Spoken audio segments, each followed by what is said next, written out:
Maybe. Oh, you are looking live, ladies and gentlemen, from Kansas City, Missouri.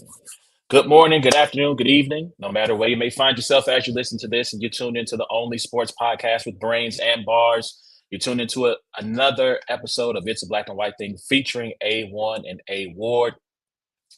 Please remember you can check out every episode of It's a Black and White Thing by going to the podcast app of your choice, searching for It's a Black and White Thing, giving us 5 stars, leaving us a nice comment, and sharing the audio version of our content. You can also check us out on YouTube by searching for Brains and Bars. That is Instagram, that's TikTok, that is Twitter, that is Facebook. Follow us there as well. Dang, I think I might have confused the YouTube with the content. Forgive me, guys. Forgive me. It's been a long day already. But that's the social media, Brains and Bars on YouTube. Hit the notification bell, hit the like button, share the broadcast, tell a friend to tell a friend. It's those boys again. And I do this show with my good homie A Ward, who's going to join us here shortly. As you can see from the title, though, we're talking about the NFL draft. And so joining us today to break down everything that happened at the NFL draft, he is the film analyst for RGR Football on YouTube and NFL33.com. He is a fantasy football content creator at Football Guys, the co-host of the Cover One Draft podcast, and he is also the fearless commissioner of our Dynasty Football League. He is Daniel Harms joining us here today. Daniel, my good man, how you doing today? Oh, I'm doing good, man. Appreciate you for having me on. And one of the big things that I really like about coming on to all the different kinds of podcasts and shows that we do, that we always get different flavors. And I'm excited to see A Ward come in here at some point, because obviously he'll bring another flavor to it. But thank you again for having me. It's going to be a lot of fun. Absolutely. So, like we said, Daniel's here. We're going to talk about NFL draft and everything that happened. And so we want to start here. Of everything that happened over the 3 days, your big takeaway from the NFL draft was what? That last year defenses really took it to NFL offenses. Scoring was down across the board. We saw teams just say, we're putting tops on the offense and you're not going to throw the ball down the field, and you're just going to have to find ways to matriculate the ball, get those first downs, and then score. And teams were like, yo, we need to take advantage of this draft and take all the offensive players that we possibly can.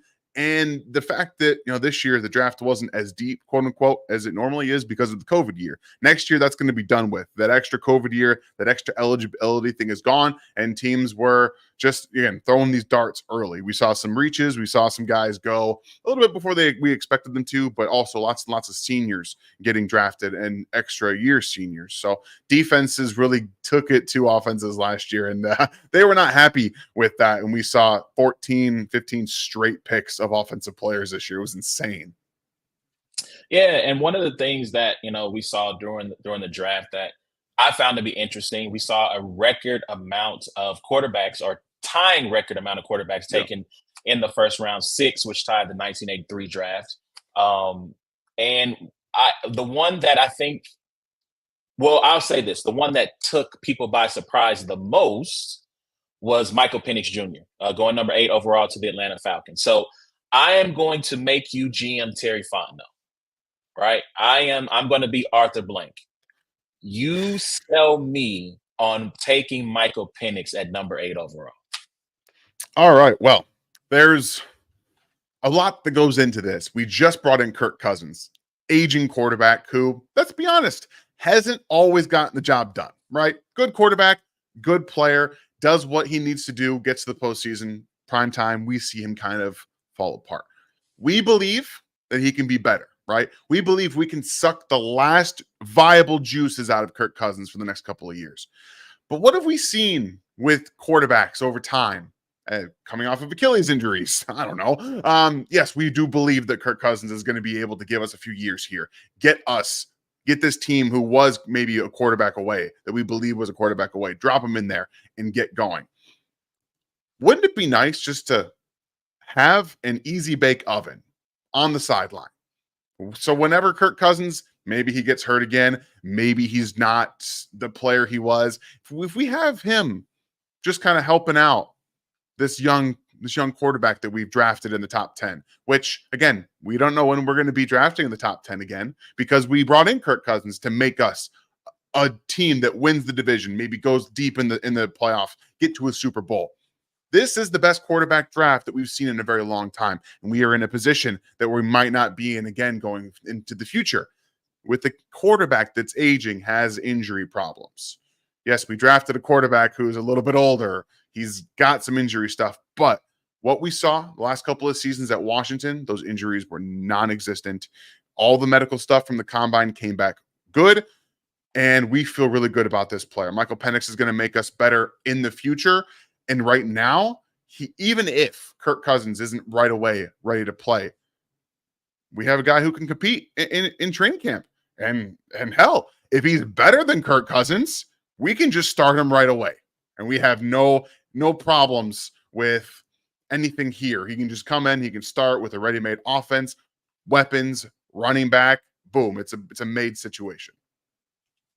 You know, that last point you made is something I had not considered, of Penix coming in and Russell Wilsoning, being the Russell Wilson to Cousins Matt Flynn. Like, that would be shocking given the amount of money that he's been paid, and him coming in and saying, no, I'm QB1. Like that.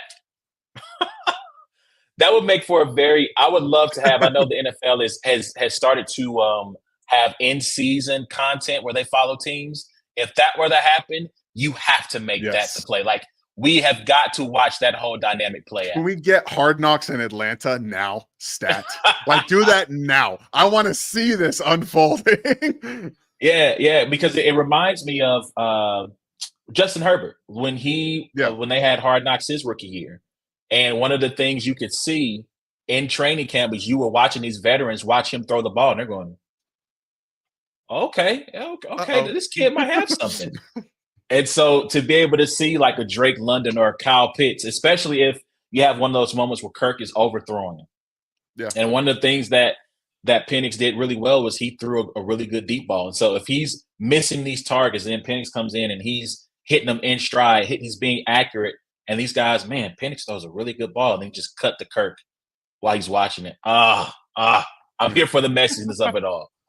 So let me ask you, how did you have Michael Penix Jr. rated in terms of all the quarterbacks that went that first round? How'd you have him slotted? I had him as a second-round pick and my QB5. So I had J.J. McCarthy as a high second-round pick. I had Michael Penix as a mid-second-round pick, and then I had Bo Nix in the third round. So that's how I had it. And the big reason is because I think the big difference between what Michael Penix did against Texas, which is what people remember really from his college career, was the last big game he played in that he played exceptionally well. It was really good. And then you go to the national championship and you see Michigan's game plan against him. Move him off his spot. He's a very good mover up into the pocket.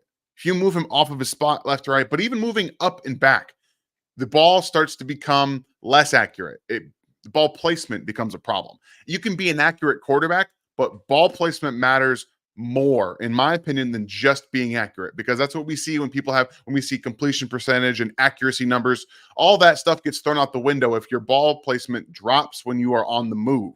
So you can have good accuracy, you can get it to the wide receiver, but you can also make those catches infinitely harder to catch and things like that. So when you do move him off a spot, you see the ball go in the dirt. You see a lot of, and to be honest with you, he's a very good natural from the pocket, throw the ball down the field, deep outside the numbers guy. Like, he's very good at that, giving his receivers a ton of opportunity to throw, to make those 50-50 catches, right? We saw that on display. You have guys like, Rome Odunze, Jalen Polk, Jalen McMillan, all of them making big plays down the field.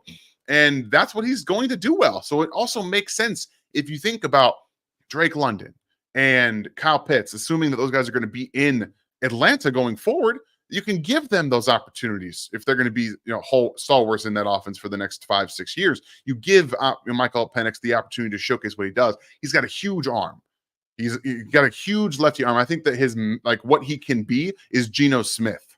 Like, that's what I think his ceiling is as a quarterback in the NFL. Same stylistically, they're not the best runners. They can move. They're better athletes than people give them credit for. I think Geno's a better runner than Michael Penix is, by a good large margin, but they also do not care about windows. You see that window down there? I can fit this ball in there, and I'm going to show you I can fit this ball in there. And they do it at a high percentage. They take care of the football as well. So I like Michael Penix. I am worried about you just get him off his spot.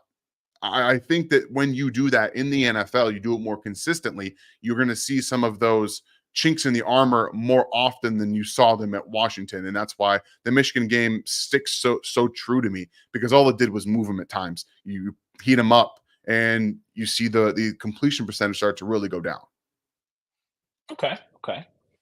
We're here with Daniel Harms, draft analyst here on It's a Black and White Thing. And you mentioned JJ McCarthy, and I want to, Ward and I, we just don't see it, right? We have a homie who is a Michigan fan. He's Detroit born, so he's all things go blue. He's like, look, I get it. It's a small sample size. You didn't get a chance to really see him shine because of the type of offense he's in. And while he is optimistic, he even was like, well, I don't know. So help me understand what you see in JJ McCarthy that skeptics like myself and Ward are missing. It's a lot of the same reasons that Drake May was drafted at number 3, because it's a lot of upside. He's young, and he's been, again, in an offense that has not allowed him to showcase his talents and really get into a rhythm. And that has also brought him back a little bit. Like, he needs a little bit of structure. He needs to have a little bit of a run game. He needs to be brought along in the NFL. He's not a drop and play quarterback. He's just not. You can't put him in an offense and say, hey, go run this. It's not going to work that way. But the arm talent is there. I think people really questioned, his arm strength, but he came into the combine and showed everyone, well, Joe Milton's got a really strong arm. My arm is right there. Like, we're really close. His problem is touch on the football, right? Like, he does not ever put touch on the football. You have to do that in the NFL. You have to layer throws, right? You have to be able to layer throws in between cover 2, cover 3 to be able to get inside to that intermediate parts of the field. You have to be able to do that. So one of the areas that he's going to have to really grow as a quarterback is to take some of his velocity off the football. But we see the athletic upside. He can manage the pocket well. He gets out into space well. He keeps his eyes downfield. That is something that you don't inherently get in a lot of quarterbacks. When pressure comes, their eyes drop down too, and they're trying to find where is the pressure coming from. He's very good at feeling and moving, but keeping his eyes downfield to make a play. That is very translatable. Those things. How are your legs? How is your athleticism as a runner? How is it contributing to you as a passer? If you can just be a really good runner, but it does not attribute to you and lift your ceiling as a thrower, it's really not useful from a quarterback perspective. Yes, it makes you a dangerous person and a dangerous player, but we are seeing specifically with a guy like Justin Fields, who is a really dangerous rusher. He gets out of the pocket, he goes, but it doesn't elevate him as a quarterback. His eyes come down very quickly, and he's looking to run.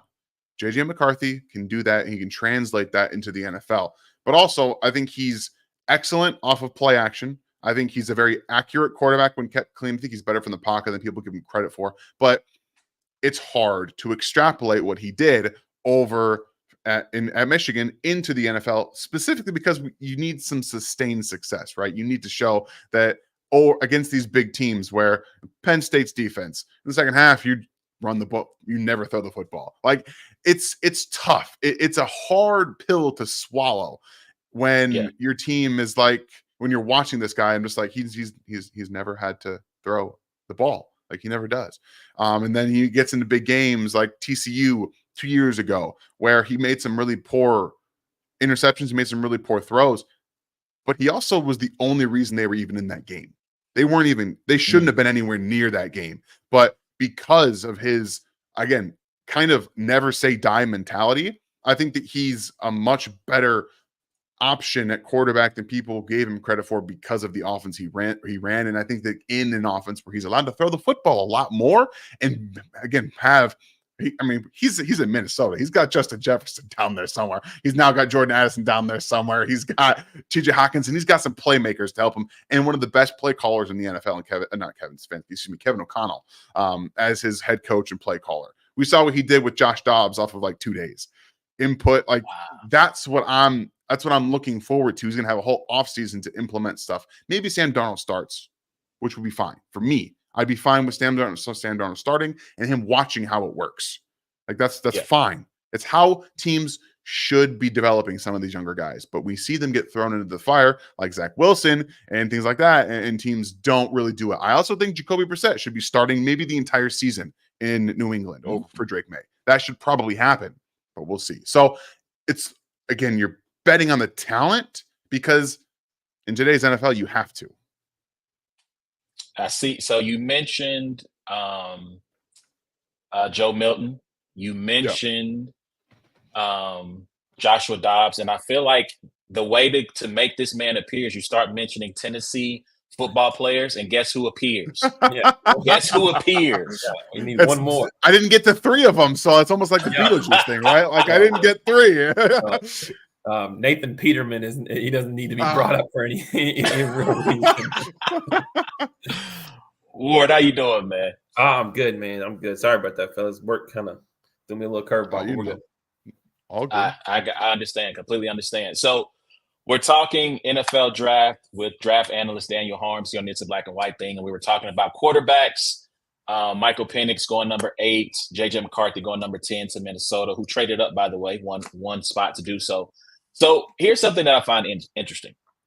Adam Schefter from ESPN tweeted out some data over the past 20 drafts, and he had the hit rates of each position group that's gone in the first round. And the hit rate meant they signed a second contract with the team that drafted them. Quarterbacks were at 46%, had a 46% hit rate, so you're about 50-50. We talked about Penix being kind of the surprise pick at 8. We knew McCarthy was going to go in the first round. We didn't know exactly where, although some, talk leading up to the draft has at a top 10 pick. And then Bo Nix goes 12 to Denver, right? So with this data that shows that quarterbacks have a 40, basically a coin flip, right? 50-50 shot of getting a second contract with teams. Are teams making mistakes by reaching for quarterbacks higher than they would in the first round, and even sometimes second or third? So I don't think you can really fault teams for reaching on quarterbacks. Quarterbacks run the NFL. And especially if you're in a position where you think you're a quarterback away, like teams, I think that what we've seen over the course of the last maybe 5 or 6 years is some teams that will build up the team around a bad quarterback or, a veteran guy who's just kind of being that bridge. And then they'll just try and airdrop a quarterback in. Sometimes teams think, again, the Jets probably would have been really good if Zach Wilson panned out, right? They would have been a really good team. And you can say that for any time one of these teams kind of flames out when they draft a quarterback really high. Mac Jones, they were really good the first year. He flames out. I think the Bears would have been really good if Justin Fields had taken a step forward. So I understand, just don't draft these guys really high. But this is a what have you done for me lately league for NFL GMs, for NFL head coaches. And if you wait for a second round pick, that hit rate probably gets cut in half, if we're being honest. I don't know the numbers on that. Don't quote me on it, but it probably gets cut in half. And teams are, especially GMs, they understand that if they do not, they have the certain timeline. If they don't compete, if they don't get the guy, if it's not swinging on a quarterback and they're just waiting, they're probably going to get fired anyway. Mediocrity for a lot of teams is the same as being a bad franchise. So let's go ahead and just swing on the quarterback. If we miss, we miss. Okay. But look at what the Cardinals did a few years ago when they drafted Josh Rosen really, really high. The year after, they said, we cannot play this guy. He is bad. So they drafted Kyler Murray at number 1. You have to be able to move and flow with that kind of stuff. So I understand. Don't draft some of these players, but also we might hit. And we believe in our offense. We believe in our coordinator, our development staff. This guy's really good, got a really good work ethic. I think that's really what this comes down to. So I'm not going to fault them for drafting high. I'm going to fault the Broncos for drafting Knicks at 12, though, because again, I had a 3rd round grade on him and they drafted him at 12. So that one's on you, Sean. And when they figure that out, you'll find that out yourself. Yeah, I have my reservations about Sean Payton. at this stage, I mean, I get it, right? I have taken to calling him kind of like the Doc Rivers of coaches, of NFL coaches, right? He gets the one title. Granted, it's coming off the heels of Hurricane Katrina, and he's kind of like coasted off of that. But there, to me, you get Drew Brees, which good for you, right? Great. Yeah. Although he probably would have gone to Miami if Miami would have chosen him over Dante Culpepper. But you get him, and you're able to have the success. But outside of that, and I don't know if this is fair to him, right? Because I feel like you can almost make the same argument of Belichick and Brady to a degree. Outside of that, nothing has really worked. You get with Russell Wilson, who I am the number one Russell Wilson hater. Here's one thing you need to know about me. I'm a Niners fan, so I will always hate on Russell Wilson, the football player. But I feel like Russ got a raw deal. This is also the same guy that thought Taysom Hill could potentially be a quarterback in the league. I don't trust his eye for talent at quarterback outside of Drew Brees, because I just feel like it hasn't worked. It didn't work with Jameis, right? So I don't know. What do you think? You think these guys should be reaching for these quarterbacks? I mean, at one point in time, someone probably thought the Chiefs were reaching, for a quarterback as they traded up, So I definitely like, the idea of like teams that believe that they are that one position away, like the Vikings. You know what I mean? They almost ended up, in the playoffs, I believe, just, throwing in, I forget Dobbs, Jaren Hall, and the other kid. And so yeah, when you're that position away, I don't see a problem with it. But yeah, like the Broncos, with their wide receiving core kind of being depleted, I don't think they're just like a quarterback away, So, but yeah, I mean, like you said, like it's a what have you done for me lately league. It's a head coaches are getting fired. Do you want to be the head coach that basically drafted a quarterback too early, or do you want to be the head coach that took an offensive lineman and got fired 2 years later, and now you're an assistant head coach somewhere asking, should we draft a quarterback early? So it's kind of a tough thing. But I mean, I didn't think I thought that outside of Caleb Williams, I didn't think this quarterback, I didn't think it was a great quarterback draft class personally.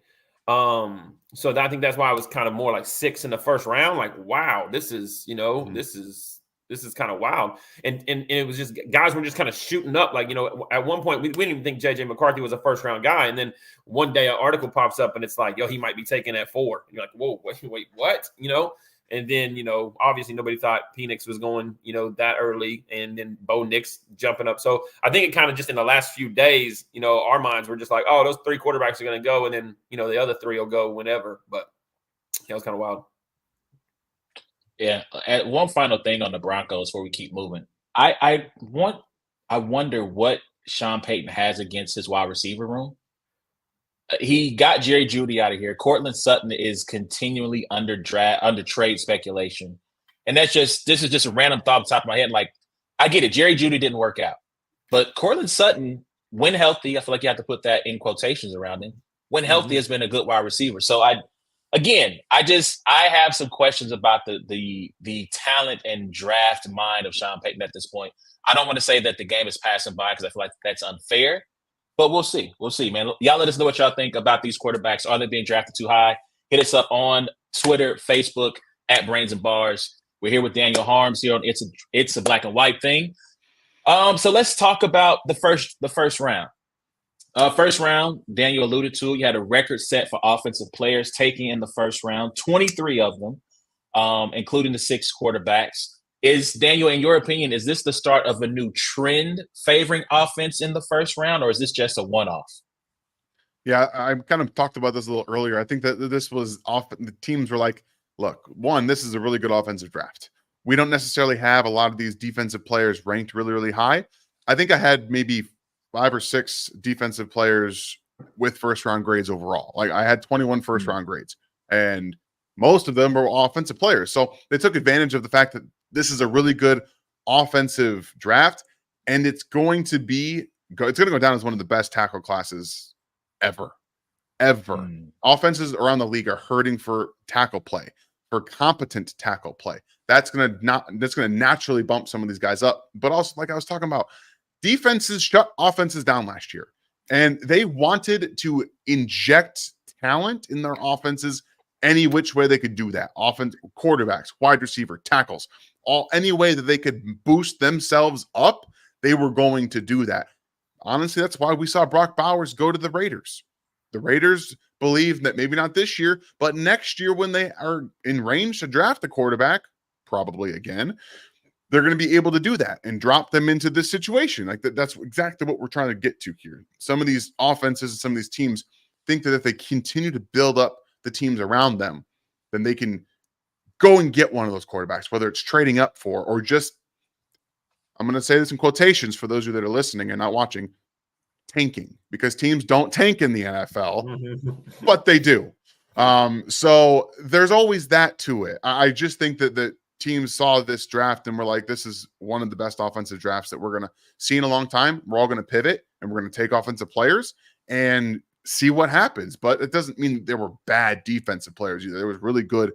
Some of these teams got some really good value in the first round for the defensive selections. We saw that with the Colts getting Laiatu Latu. Some of the cornerbacks that fell, not even just to the end of the first, but into the second round, were really good players as well. So I just think shows you how good this offensive draft class was. 8 offensive tackles in the first round, which is kind of crazy when you think of it. So we're going to talk a little bit more about the Chiefs near the end of our time here, but I do want to ask you this question because the Chiefs at 32 had an opportunity to potentially take, or they traded up obviously to get Xavier Worthy, but at their original position, what did you think about them trading up to get Worthy instead of maybe trading up to try to get one of those tackles? It would have been a little bit too far to get one of the tackles because I don't think that they were in on Jordan Morgan because I think he's a guard. I think the Chiefs also probably viewed him as a guard, an interior player that can give you some snaps to tackle if you need it, but I don't see him as a tackle. So you look at Tyler Guyton, who went to the Cowboys. They tried to trade up with Cowboys last year, if I'm not mistaken. They couldn't get something done. So if I'm reading it right, they couldn't get high enough to get one of these guys, and the Steelers were set on drafting offensive linemen. It took 3 of them, and all 3 probably start this year for them. So they were very much honed in on drafting Troy Fautanu out of Washington, which really hurt my heart because I wanted Troy. Once I started seeing him fall, I was like, yo, we might actually see them go get him, and I would love for that to happen. But I always figured that they would trade up and just try to get something done. I think I know people dismiss the 49ers drafting Xavier Worthy, but look at that roster. They need some legitimate speed, like just pure speed. I think that Baltimore would have been an interesting place as well. I think that they were worried about one of the teams possibly drafting Worthy for his playmaking speed. And when you have more information on that kind of stuff than we do, I'm totally okay going up a few spots, getting your guy, and just saying, we're not going to leave it to chance, because who wants to leave that to chance? Especially when you're seeing offensive players fly off the board like we've seen them fly off the board in this first round. So I want to bring this up because you made a Freudian slip and said Niners and Worthy, which would have made me very happy, maybe in the second round. but the Niners took Ricky Pearsall, wide receiver out of Florida, at pick 31. I have my thoughts on that, but I just want to get your thoughts of them taking Ricky at 31. I like Ricky. This is not disrespectful to Ricky. He's not a first-round player. He's not a first-round player. God. He's not. I have more questions about.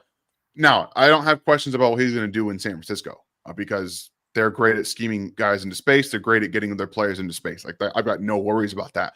I don't think he's a natural playmaker after the catch. I don't believe he is. So right now, I view him more as a really good, like he and Ladd McConkey play, I think, similar roles in the NFL. They're going to be possession guys that get open, rack up a lot of first downs. But I'm also looking at that roster. Unless the 49ers trade one of these wide receivers, he's got nowhere to go as a first-round pick.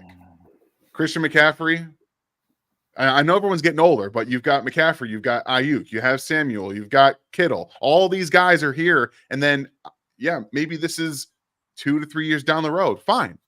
That's fine. But why taking him in the first round?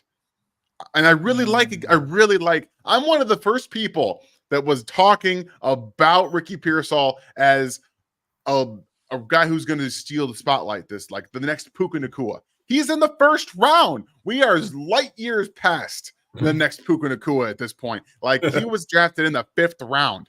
And I didn't have 5th round grade on Ricky. I had a 3rd round grade on Ricky. So day 2, fine. You want to draft him in the 2nd round? Go for it.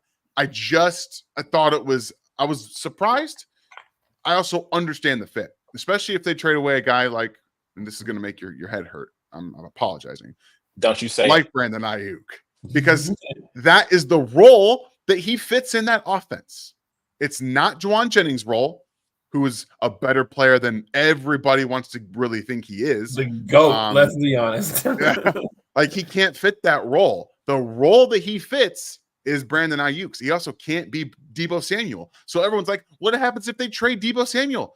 They're not the same player. Like, he can't just go in and take Deebo's route, his routes, his everything that he does. It's not the same thing. So unless you stylistically change the offense and then have him as a different player than Deebo, or you still want that yak stuff, it doesn't fit in their current offensive mold, in my opinion. So before I get to critiquing very heavily Kyle Shanahan and John Lynch's draft history, let me just say that here's where I think it is a good pick. I understand that he fits more the Brandon Ayuk mold. However, I do think that Brock Purdy, I think he needs more natural route runners on the team. And I think Pearsall could potentially be one of those guys. You mentioned the Ayuk mold. Ayuk came in. He did not have a reputation for being the route runner he is today. And hopefully over the next couple of years, Pearsall becomes that, which is why I would want Deebo traded so that you can allow Ricky to grow into that mold and that role and allow him the reps to get comfortable and grow as a route runner. Now, with that being said, what are you doing, San Francisco? This has been my issue with you and with Kyle and John. I feel like their track record, especially on first-round draft picks, has been horrible. It has not been good. I believe only one of their draft picks over the last 5 or 6 years have signed a second contract in San Francisco. And you talked about all the offensive players that went in the first round, and they had a need at cornerback. They had Johnny Newton was still there at the end of the first round. You had your choice. You had your pick of who you wanted. In the second round, you get Keon Coleman off the board right away. Ladd McConkey comes off the board right away. There's one other wide receiver I'm missing who comes off really early. But then, it's pretty much all defense after that. Thank you. You had all these defenders now start to fly off the board because everybody went offense. That was a chance for you to get, I think, was Kool-Aid McKinstry still available? I forget all the wide. It was a lot of them. Like Cooper DeJean is there. If you want to talk about a guy who you have holes at safety, you got Talanoa Hufanga coming off of MCL. You my brain is going to overdrive. I could not believe the move. And yeah, I feel like outside of Penix Jr., I feel like that was kind of like one to go, oh wow, that's an interesting decision. So I don't know. Like that really chapped my hide to see them go, which again, I hope the kid is great. But I felt like they could have got him at the end of the second round because not many teams were going to go wide receiver in that second round and grab the quality defender who slipped greatly in that first round. So I don't know. All right. Sorry, I just had to get that out of the way. Get off the soapbox there.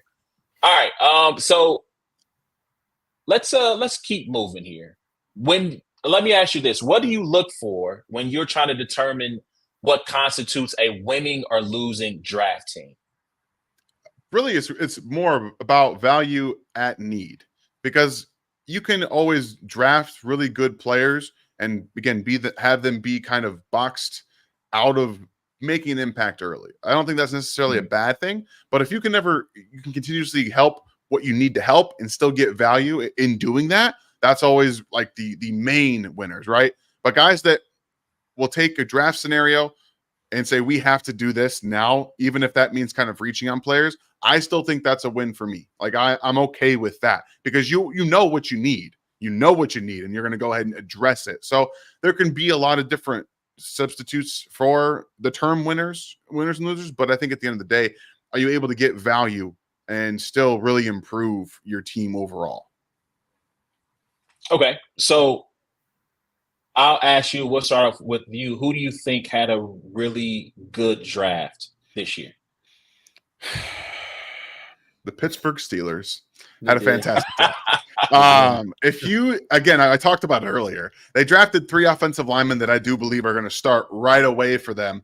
And when you identify, again, the Steelers were known for just pounding teams defensively with the run. And then the last maybe 3-ish years, their offensive line has been awful. It's been one of the worst parts of their team. If they had a competent offensive line, we'd probably be talking about them as maybe another Super Bowl realm because that's how good they've been. So you draft Troy Fautanu, you draft Zach Frazier, and then you get a guy at pick 119 who I had a 3rd round grade on in Mason McCormick out of South Dakota State. That is also showing teams what you want to do. You're gonna you have both Russell Wilson and Justin Fields who come in. Need an offensive line. All right, we'll give you an offensive line. Oh, we drafted Broderick Jones last year. We're going to just go ahead and just solidify this offensive line. You're going to have no issues. We're going to be able to do this. And then maybe neither quarterback works out. Guess what? Hey, Dak Prescott, you don't get a contract from the Dallas Cowboys? Oh, why don't you come play behind this offensive line with these wide receivers, with these running backs? Really good defense. Come win a Super Bowl. Like, that's what you're looking for. And they also had some really nice pieces that they added. I like Roman Wilson. I have him as like a Tyler Lockett type player. Really good pairing with George Pickens. You have that vertical deep threat, and you can get Pickens on more over routes, more dig routes, like you see, getting him into space, things like that. Peyton Wilson, I know people, his injuries dropped them down the board. I think he's going to be like an outside linebacker for Pittsburgh. I don't think he's going to be an off-ball player. I love Peyton Wilson. I think you kind of transform him. You get the most out of him. He's a great blitzer. He's a great pass rusher. He's speed. He's athletic. Let him become one of these. Look what Pittsburgh's done with athletic linebackers. Alex Highsmith. Oh, we're going to make you an outside linebacker. Go rush the passer and get after it. I think he can be one of those type players and use him that way. And then, say what you want to about Logan Lee and Ryan Watts. They're depth pieces and special teams guys. Fine. But you look at the top, like they had a clear-cut answer for their draft. It makes a ton of sense with their roster. So they're one of the most impressive teams, and everyone's been talking about it. So real quick, Ward, I want to bring you in on this for a quick second. I want to reference a tweet that you put up yesterday because Daniel mentioned Dak Prescott, right? He hasn't signed a long-term deal with Dallas. So Daniel, I don't know if obviously you probably didn't get a chance to do a lot of social media work yesterday.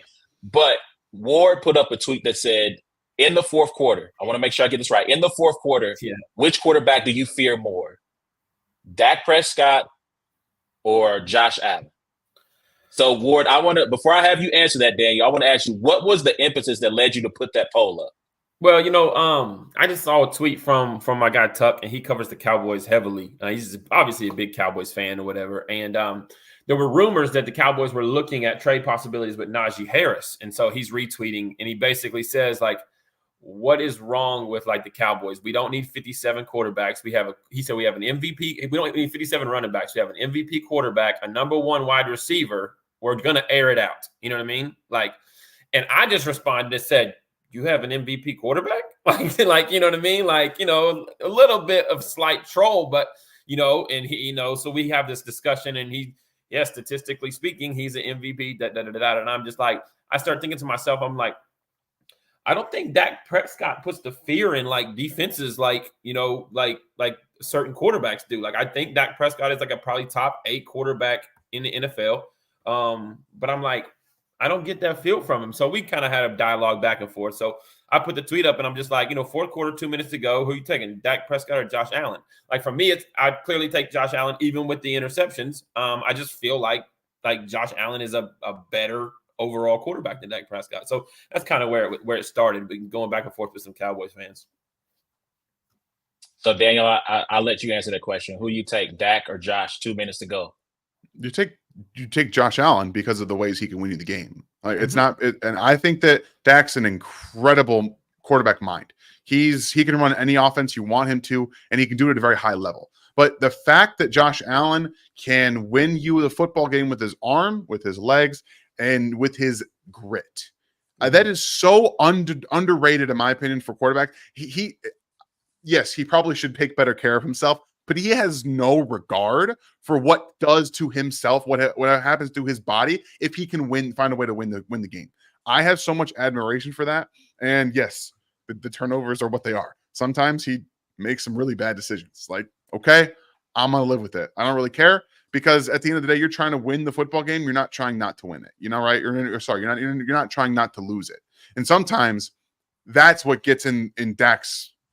Yeah. In my mind, it gets in his way a little bit. He'll take some hole shots down the seam to tight ends and some really ridiculous coverage. Not one time is that cornerback turned around. It's usually single man coverage, and he's running on the hip pocket of that tight end. That's what close coverage is for him. I do think sometimes that Dak gets in his own head and tries not to lose a game instead of go win the football game. So that's why I would take Josh Allen.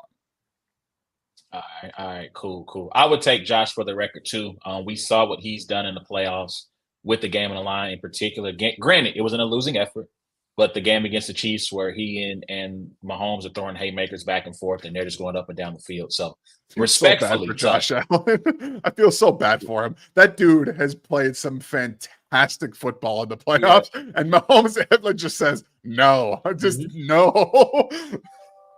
Man, so real quick, we got a couple of minutes left here with Daniel. I want to ask you about the pick that was made by one of the Chiefs division rivals that even you had to go, dang, all right, that was a good one. There's so many. Just because I think that what the Chargers have done is not just understandable because Jim Harbaugh is Jim Harbaugh. We kind of understood, even if Marvin Harrison Jr. was on the board, I don't know that he was going to select a wide receiver. I don't know it. He's such a weird dude. He's such a weird dude. But and this is coming from a Michigan fan. I can't stand Jim Harbaugh anymore. I can't. I've watched his offense for the last decade, and I'm tired. I'm tired of it. And he's going to run the same stuff in LA. So just be prepared to lose your damn minds. But my favorite pick was probably Ladd McConkey at 34. I loved what he did with Joe Alt. I think he's going to be a great right tackle. But you had to give Justin Herbert something. You had to give him your Keenan Allen replacement. Because if they don't have Keenan Allen the last few years, that team's not doing even remotely anything close to what Justin Herbert's done with all of his given natural talent. All of it. He is so talented. He's got great feel for getting on the move and still being able to deliver the football at any angle and down the field with a great, not just ball placement, accuracy, velocity, all those things. But give him somebody because Quentin Johnston time will tell. Okay. Time will tell. But right now, that is not a good first round pick. All right. Nope. So Jim didn't draft him. Fine.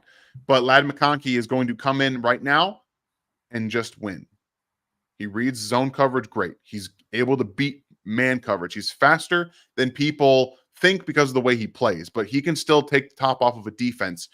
That's not how they should use him in my mind. You should still use him as a short to intermediate player and use that burst, that speed, acceleration after the catch, much like we've seen with some of those players in the short to intermediate as well. But just give him someone that can build a rapport with Justin Herbert and trust. You need trust factor more than anything. I think we've seen that with a guy like Patrick Mahomes. He wants trust. If I can trust you, I'm going to throw the football. Good things will happen. You have to earn some of that trust. Quentin Johnston doesn't have that, but I think Ladd McConkey is going to bring that 100% right from the get-go. So that's a really good pairing, and we know what they're going to do with Joe Alt. Obviously, they're going to run the ball, but when they don't and they throw it, Ladd McConkey is going to be a fantastic. He's not in true number one, but he's a great, ancillary piece to that offense. All right, Ward, I'm going to ask you. I got one final question for Daniel. We'll get out of here, but I'm going to ask you one of the Tennessee Volunteers. Your favorite pick or your favorite fit for one of the Vols that got drafted?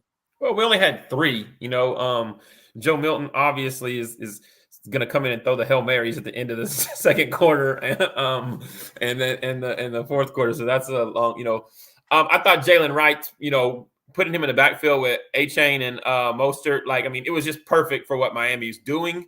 And I think Kamal Hadden he's a dog, and getting him late like that, and knowing that the Chiefs kind of needed to bolster their defensive backfield, I thought it was a good value pick, even though he was supposedly going to be a late round anyway. I just thought rather than letting him be a UDFA and just sign with whoever, I thought it was a good pick. But probably Jalen Wright. That backfield was electric, but it was also a little bit banged up last year. I think Mostert was out, a handful of games. Achane was out as well, So if they got another guy that can kind of Jalen Wright had more 70-plus yard touchdown runs than anybody else in college football over the last 3 years, So it's just kind of it just really, really fits what I think Miami does offensively. So. All right, so this is the last question, Daniel, because we are in Kansas City, hometown. I did want to answer the last question just for one reason. Because I think the best pick was Denver. They took a running back out of Notre Dame. His name is what's his name? You don't even know his name. You don't even know his name. What are you doing? See, you don't even know his name. Hey, it's up for you. When I see you, it's up. So I drafted him in the dynasty draft yesterday, right in front of A1, right? Because he picked right after me, and I took Estime, and he texted me, and he's like, "When I see you, I'm gonna kick you." Oh my God! It's the one guy. First of all, you took Keon Coleman. And you said you were taking Michael Penix. You took Keon Coleman when he was sitting right there, and that's the. And then I'm like, I almost text you to say, Ward, don't do it. Don't do it. And then I saw you did it. I'm like, bro, what? I was sitting at my desk furious that you took Audric Estime. His name is Audric Estime, sir. I do like him. I don't know. I do. So I'll say this about Audric. We ask his last question so we can get Daniel out of here. I have concerns about, whether he does a little pity patting sometimes instead of just hitting the hole. And in the NFL, you can't do that. You got to attack. You got to get north and south. But when he does get north and south, I get it. He ran a 4.7. But trust me, guys, I think he hit on a touchdown, an 80-yard touchdown against NC State. I think he hit 21 miles an hour. Trust me, guys, once he gets going, he's a load to bring down. He can run past you. He can run over you. That's all I have to say. Anyway, last question here for Daniel. So, here in Kansas City, oh God, Ward, when I see you, it's up. Here in Kansas City. Hey, man, I'm putting him on a trade block right now, man. I'm putting him on a trade block. Woosah. Here in Kansas City, you obviously being a Chiefs fan, covering the Chiefs as well. Just as we walk out the door here, let's assess what you think, how you think the Chiefs did with their draft this year. Given that they had, honestly, that they traded up, I think this was still a home run draft for them. They knew that they needed to improve their offense. And what do? They draft a bunch of offensive players and one defensive player. That we've seen them do this with the defense in the last couple of years, where they just throw bodies, at DB, at linebacker, and at defensive end. But right now, what they finally realized, it took them a couple of years after trading away Tyreek Hill, you have to surround Mahomes with actual playmakers and then stop trying to just be a stopgap at tackle. All right. Trade up to get the most explosive player who is much more than a speed guy in Xavier Worthy. He was my wide receiver 4 in this class. I loved what he offers from a physicality perspective because he's a smaller player, but you don't come into Texas as a freshman and dominate people without a dog mentality. You just don't do it. So he has that type of mentality to his game. And I was talking about them possibly having to, if they stayed at 32, take Kingsley Suamataia at 32. I've been talking about that for a month. And the fact that he fell, and they were trying to trade up even higher to get him because they knew that they might have to with how these tackles were going. And the fact that he was able to get there for them in the second round was a slam dunk of a pick. Was probably, great job in the pronunciation, by the way.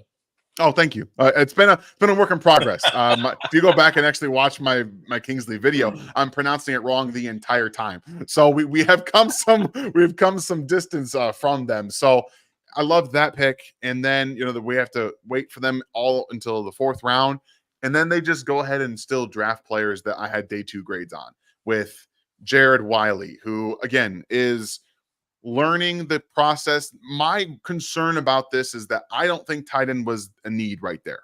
I wasn't a huge fan of drafting tight end there. I understand it.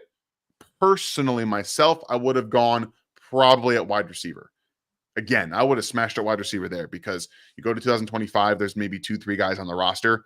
I'm looking to keep the youth and the talent at the room going forward. So that's me. Jared Wiley is going to be a developmental guy who can still play in their 12 and 13 sets right now. So that's fine. It's good.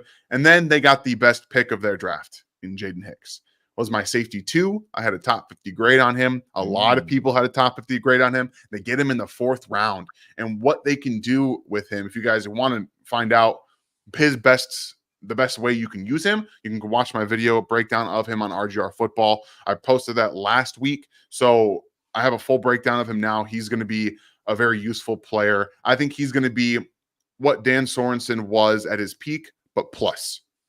Can come into the box, play as a dime backer or as a nickel, but a kind of like a maybe small nickel, but he can still fit the run. He's aggressive against the run, and he does not get cheaped. He does not get cheaped out. He will come downhill and he will lay people out when he clicks and he closes. He's a very good tight end coverage player as well. So you see that they get a couple of guys for the offensive line again. And we talked about the Tennessee cornerback, which again, he was having a really good season before he got hurt. Like, he was having a fantastic season. And I think this is a great spot to grow him, because he also has that dog mentality where I'm going to fight. I'm going to get in your face, and I have the speed to be able to keep up with you downfield. So I think he fits what the Chiefs wanted at a cornerback spot. And the fact that, again, we're able to get him on an injury discount, sucks he had the injury, but it was an injury discount. Otherwise, he may probably goes day 2.